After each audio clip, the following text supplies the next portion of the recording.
Hi everyone, I hope आप सभी अच्छे होंगे। तो चलिए आज जो 15 नंबर का जो हिंदी पैडागोजी को लेकर सब परेशान रहते हैं, क्योंकि जाते हैं क्वेश्चन बनाने के लिए तब जाकर पता चलता है कि हाँ तो बहुत ही मीनिंगफुल है, यानी अर्थपूर्ण है क्वेश्चन।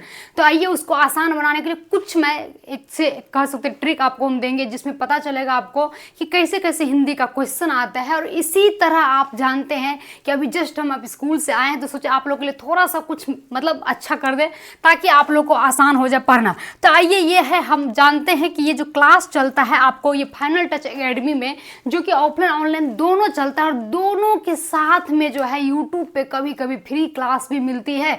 तो अगर दोनों से वंचित रह जाते हैं तो यूट्यूब पे भी ज्वाइन कर सकते हैं। तो आइए जानते हैं सीटेट का हिंदी पैडागोजी को आसान बनाने का क्या सबसे बेस्ट और सबसे कह सकते हैं यूनिक तरीका है।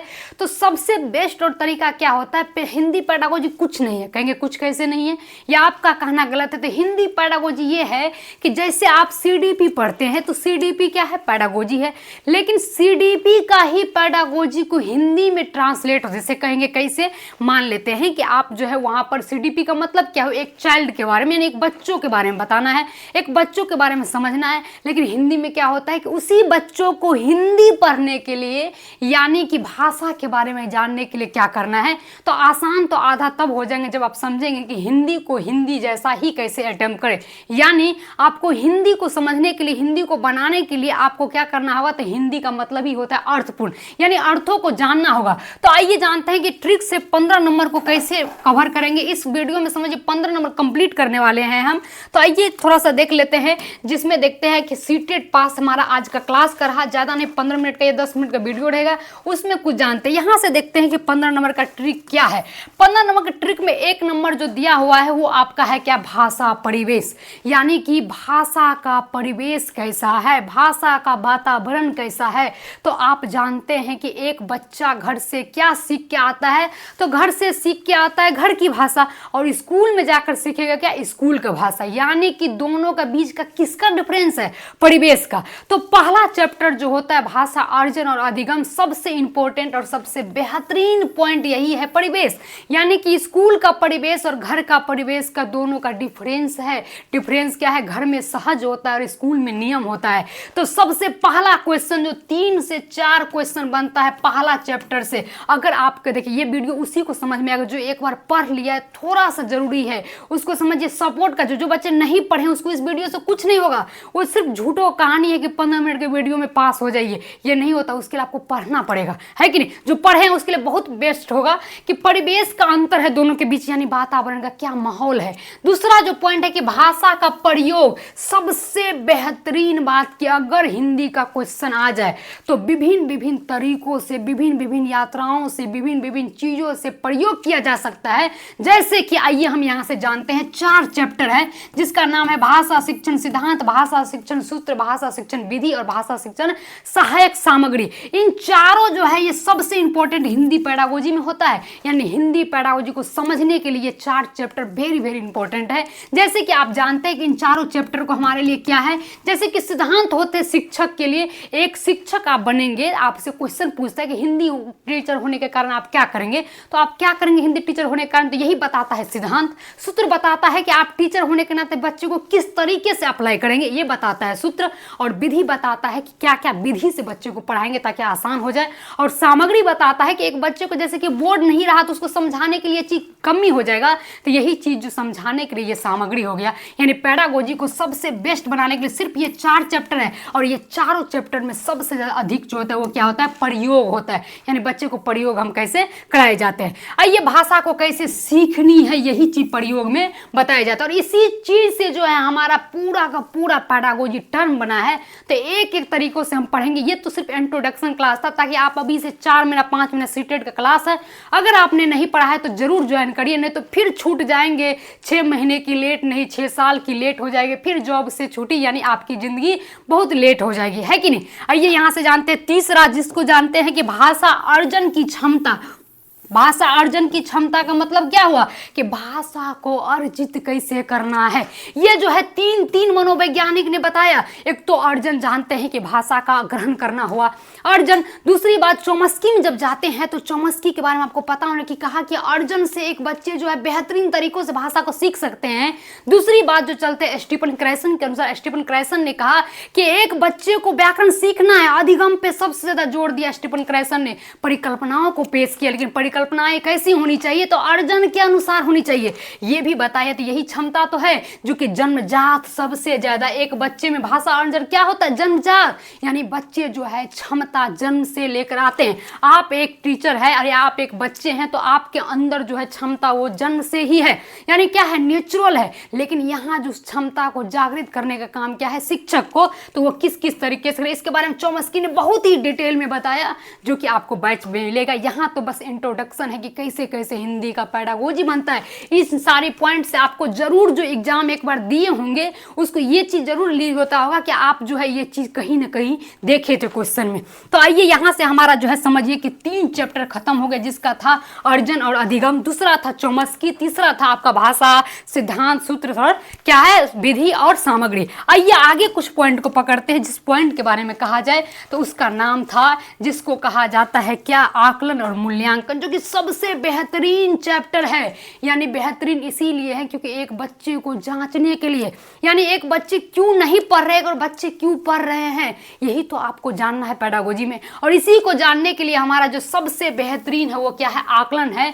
यानी आकलन कैसे बच्चे को करना है, तो हम जानते हैं कि आकलन क्या है, जांचना है। यानी कि हम यहाँ तक जो है एक तरह से रास्ता में चल रहे हैं, यहाँ से जाना है कहीं दूरी पर, तो जहाँ जाना है और यहाँ से इस बीच की जो दूरी को जांच रहे हैं, यही मेरा क्या है, आकलन है। तो इसी तरीके से तो बच्चे को हम जांचना है। यानी एक बच्चा जो है एग्जाम लेना नहीं है, एग्जाम के दौरान जो है उसको क्या क्या दिक्कतें परेशानी क्यों होना रहा है, क्यों हो रहा है, इसी के लिए आकलन लिया जाता है। ये तो सबसे मोस्ट इंपॉर्टेंट चैप्टर है जो कि सीडीपी में सबसे मेन रोल होता है इसका। जो सीडीपी में ये चैप्टर बढ़िया से नहीं पढ़ेंगे तो कोई भी पेडागोजी आपसे हिलने वाला नहीं है, ठीक है।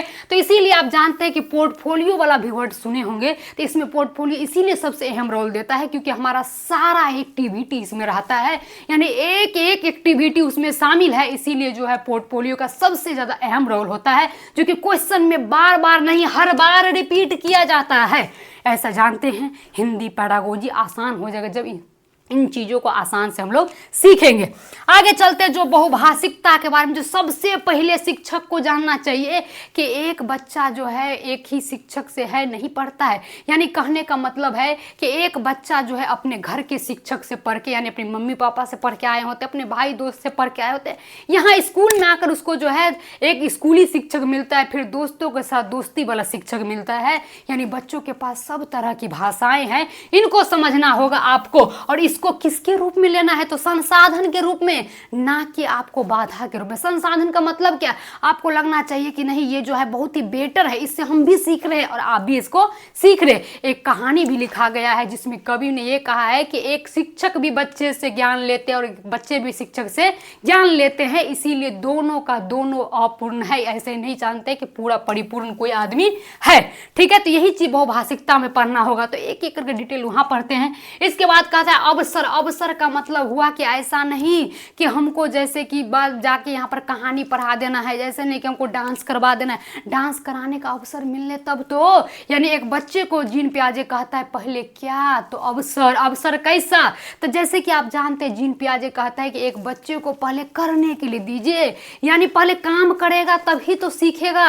ये मतलब आपको जानते हैं कि सबसे बेस्ट थ्योरी जो है जीन पियाजे का, सब पेडागोजी में हल्का हल्का आपको लगेगा, क्यों, क्योंकि वो बोला एक बच्चे को अहम रोल दिया, इसीलिए जानते हैं। और यहाँ से जो सबसे इंपॉर्टेंट था वो पढ़ना और अर्थ समझने यानी मीनिंग, ये हिंदी के लिए जो है सबसे बेस्ट है। अगर कोई हिंदी का पेडागोजी बना रहे और आप उसका मीनिंग ही नहीं समझ रहे, तो आपको पेडागोजी का क्वेश्चन कभी नहीं बनेगा। यानी एक शिक्षक होने के नाते कि हिंदी का एक एक मीनिंग होना चाहिए। यानी अगर कह रहा है कि विनिमय है, तो विनिमय है क्या? ये तो हिंदी का वर्ड है, तो विनिमय का मतलब आदान। अगर कह रहा है संवाद कर रहा है, तो संवाद का मतलब है क्या? तो ये तो हिंदी का वर्ड है संवाद। अगर कह रहा है संप्रेषण है, तो संप्रेषण है क्या? तो ये तो हिंदी का वर्ड है। इसीलिए मनोवैज्ञानिकों का कहना है कि सभी सब्जेक्ट का केंद्र जो होता है उसे क्या कहते हैं? हिंदी कहते हैं। क्योंकि हिंदी पढ़ना आना और समझना तभी किसी क्वेश्चन को समझ पाएगा। अगर मैथ्स पढ़ने जाता है, मैथ्स में क्वेश्चन आते, राम ने एक काम को 4 दिन में किया, ये क्या है? ये हिंदी है। यानी कि शब्दों को पढ़ना और समझना और मीनिंगफुल करना, यही हिंदी का नेचर है। यानी एक बच्चे के लिए मीनिंगफुल होना चाहिए, तब जाके बेहतर से बेहतर वो भाषा का क्या कर पाएंगे? ज्ञान कर पाएंगे। तो यहाँ से हमारा जो है लगभग कह सकते यही था 15 नंबर का मेन पॉइंट। इसी पर पूरा थ्योरी बना है, पूरा का पूरा थ्योरी बना है, जो कि 17 चैप्टर बनता है।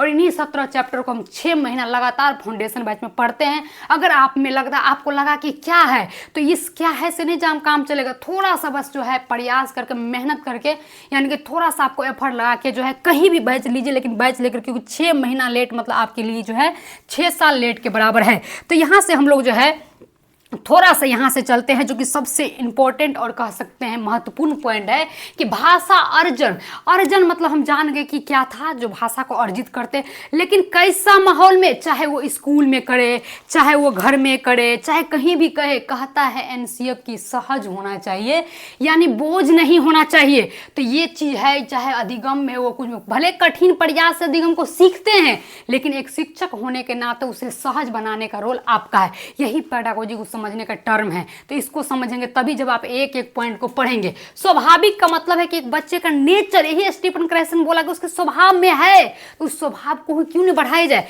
व्याकरण तो बच्चे को स्वभाव में है। यानी कि एक बच्चे क्या करता है शुरू से, चोम्स्की ने बताया कि एक बच्चे शुरू से पढ़ते आते हैं। यानी शुरू से मतलब क्या, जैसे कि मान ले मम्मी खाना दो, ये भी व्याकरण है, लेकिन इसको स्कूल में जाकर नियम पे आधारित नहीं करना चाहिए। ये स्टीफन क्रेसन का कहना था कि नियम ना छोड़ के एक बच्चे को जो है स्वाभाविक रूप से देना चाहिए, यानी कि एकदम उसके मन के मुताबिक जो है पढ़ाई होना चाहिए। उसको लगे कि ये चीज़ सही है तो उस अनुसार ही ढालना चाहिए, यही कहा। और अधिगम जो होता है ये प्रयास पूर्ण होता है। प्रयास पूर्ण मतलब क्या, उसके लिए सीखना पड़ता है, क्योंकि हम जानते हैं पहले अ सीखेंगे, इसके बाद ही जोड़ के हम आम बनाएंगे, और आम से ही हम बनेंगे राम आम खाता है। यानी प्रयास तो करना है, लेकिन प्रयास का रास्ता कैसा होना चाहिए, तो सहज होना चाहिए। ये देखिए कि भाषा अर्जन और भाषा अधिगम का सिर्फ जो है सिर्फ वातावरण का अंतर है। मेन हिंदी पेडागोजी का यही मेन पॉइंट है कि वातावरण यानी परिवेश का अंतर है, कुछ नहीं है, बस माहौल का अंतर है। और इसीलिए जानते हैं कि भाषा अधिगम में जो कौशल से क्वेश्चन आता है, भाषा कौशल से, वो 3 नंबर का क्वेश्चन आता है, क्योंकि सबसे इंपॉर्टेंट होता है, क्योंकि भाषा सीखना भी तो चाहिए। तो सीखने के लिए स्किल और कौशल, इसी में 4 प्रकार का कौशल बताया, जिसके लिए सुनना, बोलना, पढ़ना और लिखना। एक बच्चा सबसे पहले कौशल कहाँ पर निर्माण करता है? घर में सुनना चालू कर देता है, सुनकर बोलना चालू, लेकिन पढ़ना और लिखना कहाँ होता है? अधिगम में। इसीलिए आप ये नहीं कह सकते हैं कि एक बच्चे को स्वभाव में नहीं है, स्वभाव में हर चीज है, उसी का एडवांस रूप अधिगम में लेते हैं, और यही पेडागोजी बन जाता है हिंदी का। इसीलिए जानते हैं कि ये 2 प्रकार का होता है, ग्रहणात्मक और उत्पाद। मतलब क्या हो गया, ग्रहण करना, और किसी को उत्पाद मतलब क्या, किसी को प्रोडक्ट यानी किसी चीज को क्या करना, एक तरह से रखना, बातों को अपने पास है। ग्रहणात्मक मतलब हुआ किसी से ग्रहण करना, जो कि श्रवण और पठन होता है, और उत्पाद मतलब होता है वाचन और लेखन, यानी किसी चीज को हम बोलकर ही उत्पाद कर सकते हैं, किसी चीज को लिखकर। क्या आप बताइए, सुनकर कुछ उत्पाद कर सकते हैं, कुछ रख सकते हैं? नहीं, लेकिन आप बोलकर और लिखकर जरूर कुछ रख सकते हैं। तो यही चीज दोनों का है, इसीलिए इन दोनों को इन दोनों में बांटा गया है। तो ये पूरा पेडागोजी का सार था, समझिए, जो कि 1 लाइन था। और आपको समझिए, ये अगर किसी को समझ में आ रहा है फुल्ली, तभी आप बढ़िया से पढ़े हैं। अगर फुल्ली नहीं समझ में आ रहा है तो समझिए आपको बहुत जरूरी है पढ़ना। और पूरा पेडागोजी टर्मोलॉजी जो होता है वो लॉजिक होता है, रीजनिंग बेस्ड होता है।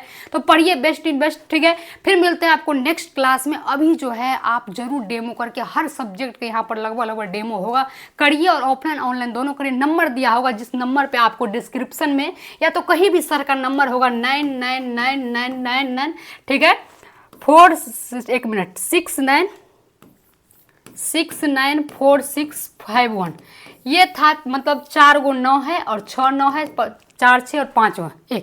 ये आपको नंबर पे अगर डाल गया तो कहीं भी मिल जाएगा, आपको इस पे सारा इन्फॉर्मेशन मिल जाएगा। मिलते हैं नेक्स्ट वीडियो में, अभी के लिए थैंक यू।